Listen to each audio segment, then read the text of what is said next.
Assalamualaikum warahmatullahi wabarakatuh.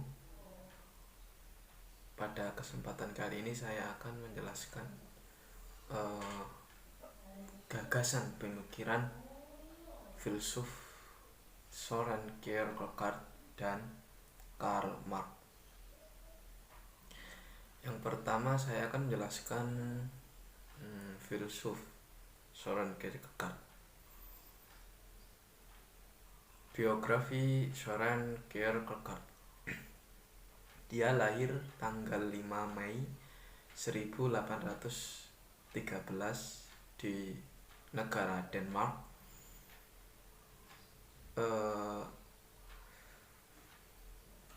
Kierkegaard dilahirkan sebagai anak di luar nikah dan dia meninggal tanggal 11 November 1855 di negara Denmark. Siapakah Soren Kierkegaard? Soren Kierkegaard adalah seorang pribadi yang sangat kompleks, pribadi yang sangat kompetitif, suka mencari isu untuk didebatkan, pribadi yang sering mengkritik kehidupan agama di Denmark yang cenderung nominal dan anarkisnya lagi mendapatkan kecaman dan kebencian dari warga Denmark.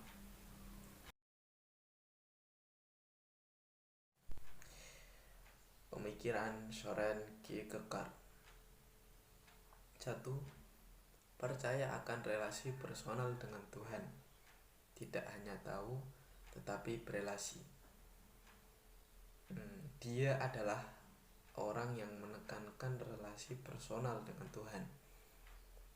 Maksudnya adalah banyak orang yang beragama itu relasi bukan personal dengan Tuhan, tetapi relasi komunal, lingkungan religiusnya.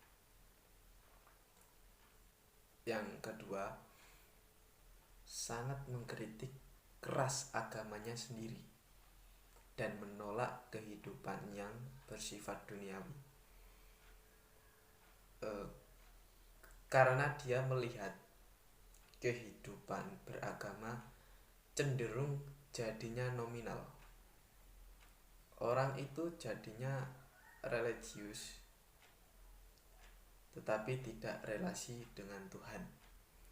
Akhirnya dia mengkritik keras agama. Ia adalah seorang yang anti terhadap Kristen.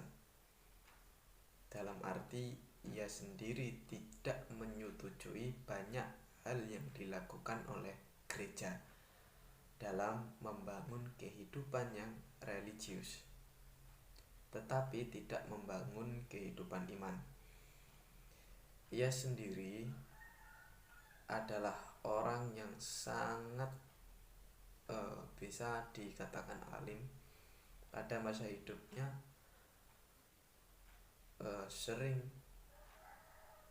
berdoa, membaca Alkitab, setiap minggu berangkat ke gereja. Dia melihat bahwa kehidupan religiusitas adalah masalah dan akar masalah dari runtuhnya yang namanya Kristendom, yaitu sebuah institusi agama Kristiani yang sedang terbentuk di Eropa.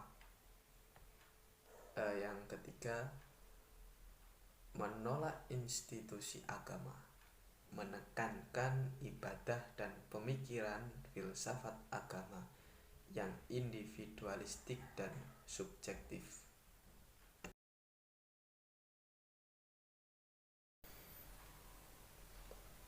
Latar historis. Karl Marx lahir di Trier, Prusia di negara Jerman, tanggal 5 Mei 1818. Marx lahir di tengah tengah keluarga Yahudi dan ayahnya adalah seorang pengacara. Lanjut ke komponen dasar Marxisme atau gagasan Karl Marx. 1. Materialisme. Lawan dari idealisme. Materialisme adalah menjelaskan hakikat segala sesuatu, zat, benda, atau materi.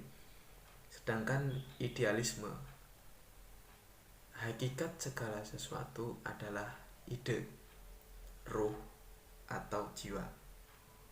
Yang kedua, kritik ekonomi politik.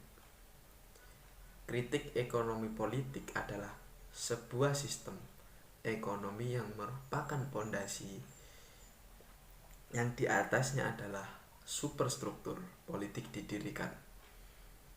Kritik ekonomi politik sebagai komponen dasar adalah sebuah penjelasan dari ide-ide Marx yang melakukan kritik terhadap kapitalisme, kritik terhadap sistem ekonomi politik yang menindas, yang mengasingkan manusia. Yang ketiga, doktrin sosialisme, komunisme, dan perjuangan kelas. Doktrin sosialisme dan komunisme. Sosialisme, sebuah paham, sebuah doktrin yang menjelaskan tidak ada hak milik pribadi atas alat-alat produksi. Alat produksi harus menjadi kepemilikan bersama. Dan ide-ide paham komunisme dan ide paham-paham ekualitas, tidak ada pertentangan antar kelas. Kita pahami ide komunis selalu melawan kontradiksi antar kelas, yang mana kelas borjuis, kelas proletar, kelas majikan, kelas buruh, kelas penindas, kelas yang dihisap. Ini tidak diinginkan oleh ide-ide komunis. Yang ada ide ekualitas, termasuk menghilangkan penindasan antar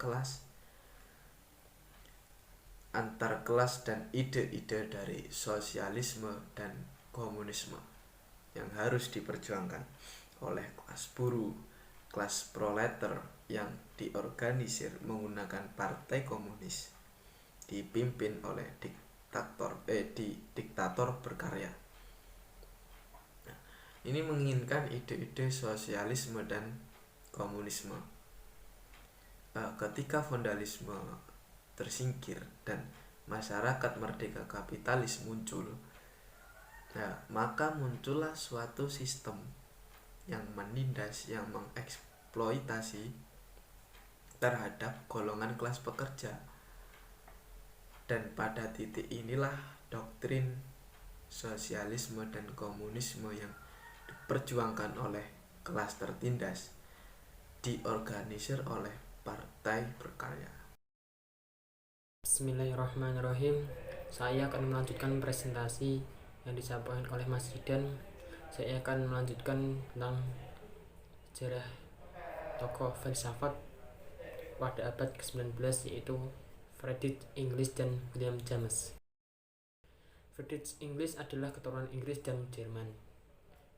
Friedrich Engels mempunyai banyak sekali profesi selama hidupnya. Dia pun pernah menjadi seorang industrialis, ilmuwan sosial, penulis, teorikus politik, ahli filsafat, dan juga bapak Marxisme. Orang-orang mungkin mengira bahwa hanya Karl Marx yang menjadi bapak Marxisme, tetapi ternyata Friedrich Engels pun adalah seorang bapak Marxisme seperti Karl Marx. Sebagai seorang penulis, Friedrich Engels menghasilkan banyak sekali karya yang tentunya sudah dikenal banyak orang. Beberapa karya utama yang telah ditulis oleh Friedrich Engels dimulai dari sebuah buku-buku yang diterbitkan pada tahun 1844, yaitu yang berjudul The Holy Family. penulis buku ini dibentuk oleh Karl Marx.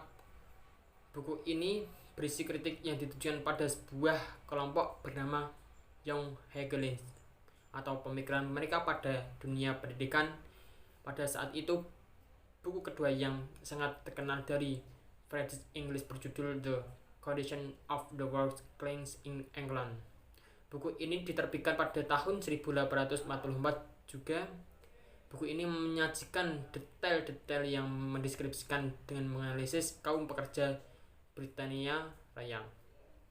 Pendeskripsian dan analisis ini merupakan hasil pengamatan dan Friedrich Engels pada saat dia tinggal di daerah Manchester and Salford Raya. Buku ketiga terbit pada tahun 1878. Buku ini berjudul Heidegger Dobbs Reflection in Sequence. Buku ini juga dikenal dengan judul Anti-Durkheim Heidegger Reflection in Sequence. Buku ini mendeskripsikan dengan detail kritik yang ditujukan untuk posisi filosofis dan orang yang bernama Eugen Dühring yang merupakan seorang ahli filsuf Jerman dan mengkritik Marxisme yang diyakini oleh Karl Marx dan Friedrich Engels. Buku yang merupakan karya utama Friedrich Engels berjudul Schelms Utopia and Schematics. Dan selanjutnya yaitu tokoh William James. Beliau lahir di Amerika Serikat pada tanggal 11 Januari 1842. Beliau di New York di Amerika Serikat meninggal pada tanggal 26 Agustus 1910 pada umur 68 tahun. Beliau adalah seorang filsuf dari Amerika Serikat yang terkenal sebagai seorang filosofi pendiri mazhab pragmatisme. Selain sebagai filsuf, beliau juga terkenal sebagai seorang psikologi. Dia dilahirkan di Amerika Serikat pada tahun 1842. Setelah belajar ilmu kedokteran di Universitas Harvard, ia belajar psikologi di Jerman dan Prancis. Kemudian beliau mengajar di Universitas Harvard untuk bidang anatomi, fisiologi, dan filsafat hingga tahun 1907. Lalu William James menentang pandangan sebelum dia bahwa kesadaran yang tidak mewujudkan kesatuan lahirlah. Ia justru menyatakan bahwa kesadaran adalah suatu fungsi yang bersumber dari pengalaman murni. Pengalaman murni adalah perubahan-perubahan yang terus dari kehidupan manusia dan akan menjadi bahan refleksi manusia pada masa depan. Oleh karena itu, James menolak adanya kebenaran yang mutlak yang berlaku umum, yang bersifat tetap serta berdiri sendiri. Menurut James, kebenaran selalu dapat diubah dan direvisi oleh pengalaman murni. Lalu, James membuat beberapa kontribusi penting pada bidang filsafat pada beberapa dekade akhir pada masa hidupnya. Pada masa puncak kreativitas penulisannya, pada tahun 1904 sampai 1905, ia menulis kepulauan esai yang berjudulnya Essay in Radical Empirism pada tahun 1912, di mana ia meletakkan posisi filsafatnya yang secara umum kemudian dikenal sebagai natural Christian. Ia berpendapat bahwa terdapat suatu hal yang sangat mendasar tidak di antara material ataupun mental. Dalam tulisannya yang berjudul Poetic on Verse